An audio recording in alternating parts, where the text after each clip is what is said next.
We had the Pueblo Native Americans. So a little bit about them is that they were famous in comparison to most Native American tribes in the fact that they weren't nomadic. So they had towns and stuff, and they lived around like Arizona, Colorado, the whole southwest area. Their towns were called Pueblos, which is why they're also called Pueblos, the Pueblo Native Americans. And they were discovered by a Spanish explorer named Francisco Vasquez de Coronado. And they were very religious, and they did not conform to European beliefs, which is pretty unique. Their way of life, they lived in cliff dwellings and on plateaus, so like a Grand Canyon kind of thing.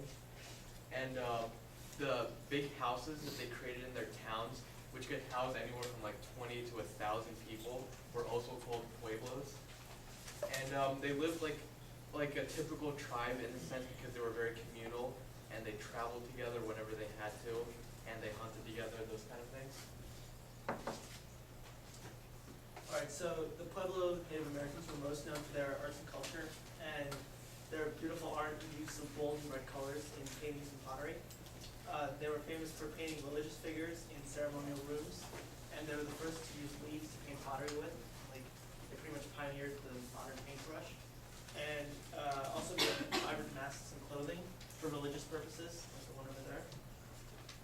They were located in what is now modern-day New Mexico and Arizona, and they lived on high ground and cliffs and mountains, such as the Rockies.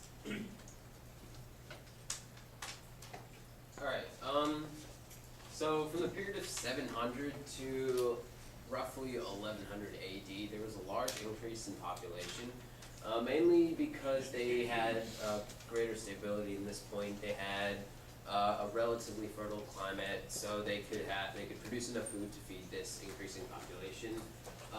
Also, there were migrating tribes which would enter and sort of join with them.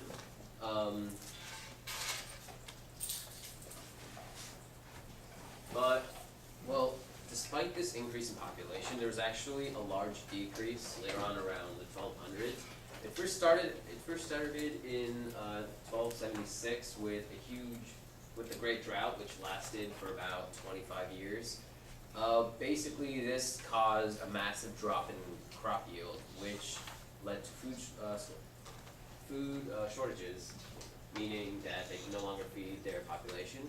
Then a few hundred years later, with the Spanish colonization of the region, the Spanish would mandate Christianity, and the problem is the Pueblo people, they were adamant to keep their own religion, their own customs, which resulted in war, and rebellions following this war, they further decreased the population, dropping the number of communities from 75 to around 25.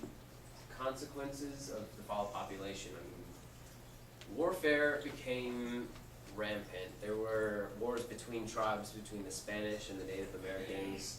As a result of this, food was no longer being produced, so many people would resort to cannibalism. The communities began to shrink in size, and yeah. Alright, so before the rise and decline in Pueblo population, there was a food surplus, which eventually led to the rise in population. This surplus allowed for the population to grow in the first place because it increased the carrying capacity, and more people could survive based on the crop yield. And as the population grew out of hand, the Pueblo people experienced a famine, so they couldn't grow any food. Economic impact: before agriculture was the main activity, they're very good at it, very skilled at it. And basket weaving and crafting pottery was significant and provided for the arts and culture we talked about earlier. After smaller population resulted in fewer workers, which means fewer farmers, and there was a less demand for goods. And again, there was a famine due to the fewer farmers and lack of crop yield. Some of the social impacts was that there wasn't any consistent rainfall, so they didn't know like when they should be farming because droughts would come up and then there would be huge rainfalls and it was really all over the place. And when they did have a surplus, there was an increase in resources, so then a lot of tribes where they didn't have as many resources, they started going into the area where the pueblos were, and it put a strain on the food and water that they did use. And as the populations of each tribe grew, they started fighting each other, And obviously with warfare, people start dying, tribes were eliminated, so there was a population decrease there. There was also an impact on the architecture that they had. Prior to this decrease in population, they had a surplus in labor, and they also had the time to actually build very intricate homes. The original structures, they were enormous, from 20 to 1,000 rooms, and they were built out of stone and a clay-like substance called adobe. And then later on, after some of the communities were forced to abandon their original homes, the houses that they built were only made out of the clay, so they weren't nearly as strong, they weren't nearly as large. And this is just an overview of some key points that we discussed. So before we talked about the food surplus and the fact there were very skilled farmers, as you can see in the picture. There were lots of available resources, and a slow increase in migration from other outside groups.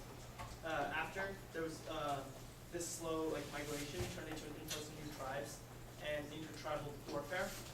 And since there were less farmers and less skilled workers, there was a famine, which caused many to leave and many to die off. Also, the Spanish conquistadors were coming in at the time, so they wanted to Christianize the natives. They were more resilient. They wanted to keep their own religion. And comparison to U.S. society is that they're very different. The Pueblos, they were communal, and obviously in the U.S. we practice like a capitalist system, so it's like survival of the fittest kind of thing. There was no form of the government dictating land ownership. That goes back to the communal thing. And the economy for the Pueblos, it was solely relied on like pottery, the arts, and also farming. And America has a better system of protecting itself. We have like one of the most powerful militaries in the world, so no one like invades us. The only similarity that we could think of was that the Pueblos were in the United States and we live in the